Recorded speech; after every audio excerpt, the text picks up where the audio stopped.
Hello everybody, welcome to another true review. Today I'm bringing you Seasons After Fall on the PC.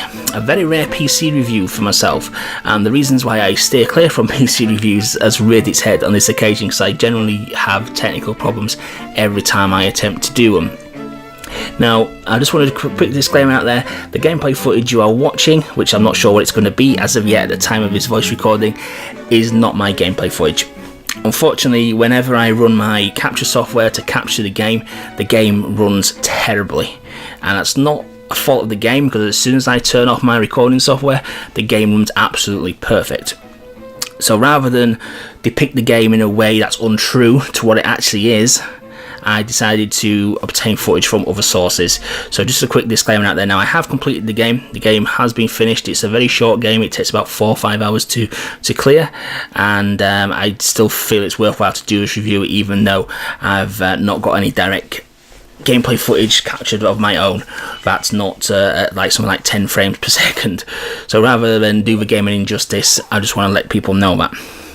So what we have with Seasons After Fall is you play as a seedling who you start off when I presume the seedling comes into existence, and you float out into the open, and you're guided by this benevolent voice, which is brilliantly acted by I'm not sure who the female actress is, but in the English version she does a cracking job at setting the tone of the game. And you quickly learn that you need to take solid form, you need to take a corporeal form, and you possess this innocent fox, which is just happens to be strolling by, and that's who you play as. You play as the fox, and then later on you play as a spirit version of the fox as well. And first of all, as soon as you start the game, especially when you get out into the open, it strikes you how visually stunning this game is. For such a small indie studio, the graphics on this game are absolutely fantastic. It's like you're playing an actual animation, like you're watching a cartoon on television. It's done that well, and it controls that smoothly. If somebody didn't know you was playing a video game, you would think it was some animation that you're watching, on the big screen. It just really is that good.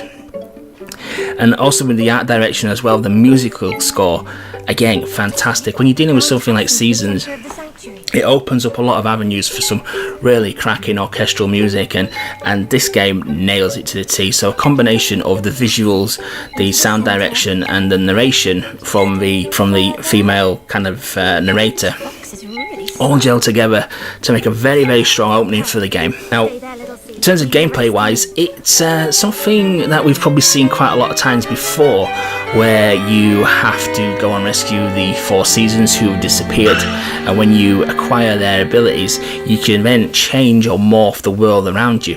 It kind of like just changes the entire scene. It's kind of like flicking to a different screen, to be honest with you, where elements in that screen or level will actually be different depending on which season you're in. For example, you could have a series of frozen pillars, and you want to obviously melt them for some reason, and you will turn into one of the hotter climates like autumn, and they will melt into geysers, which will fire things up into the air. And obviously vice versa, if you're preventing with geysers and you want to create platforms, you freeze them by turning into the winter months. Same thing with certain plants. Certain plants thrive in heat, certain thrive in the cold weather, and certain vines as well need to grow in certain conditions, and that's kind of like the crux of it really. You need to change into the right season for the right problem to solve. Like you need a gust of wind, you turn into autumn, which is traditionally a windy period of time, and you'll have winds blowing leaves around, which create platforms and then aid your progress to carry on the game. So the game has a very strong opening with the graphics, the art direction, and gathering the 4 seasons initially, and then it takes a bit of a disappointing turn, unfortunately. After you've explored the 4 areas where you've gathered these 4 seasons, you're really tasked to go back to these areas again, and now that you can change the seasons pretty much at will, the hints and tips that it's been giving you, which were kind of like acted like as a easing into the game, kind of have been removed. But that doesn't really pose a problem, because the puzzles don't tend to get any more complicated. Even though you have to return to these areas, you are bypassing the same obstacles that you went through the first time, and even when you get to the new content, the new areas of those levels, the puzzles remain the same. You can encounter the same problem over and over again. So once you know you've got to change to X season to solve Y problem, that's where it tends to degenerate into, which is again disappointing. And then coupled together with, like I say, you are visiting the same 4 areas over and over again, it makes the game world seem incredibly claustrophobic and incredibly small. The game it's getting quite a lot of comparisons to is obviously Ori, and that game had massive scope. I mean, yes, you return to areas in Ori as well, but when you returned, you actually encountered different areas with vastly different problems to solve.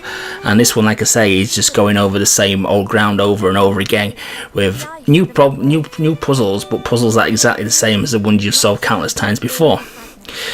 Another little bugbear with it as well is the story. After a very strong opening, the story tends to tail off, and you're left wondering at times what exactly you're wanting to actually do, or why you are actually doing these things.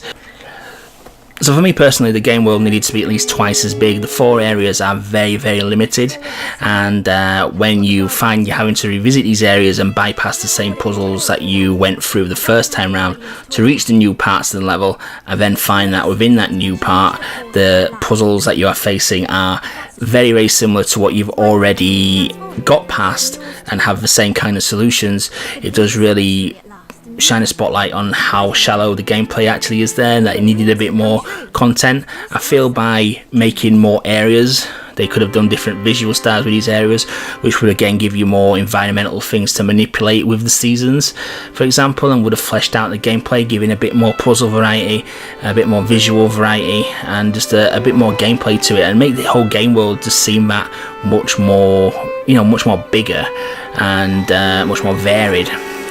But nevertheless, I'm going to give Seasons After Fall a good 3 out of 5. I feel its visual style, art direction and musical direction make it a title that is definitely worth experiencing, because like I say, it is like playing a cartoon, to be honest with you, a piece of animation.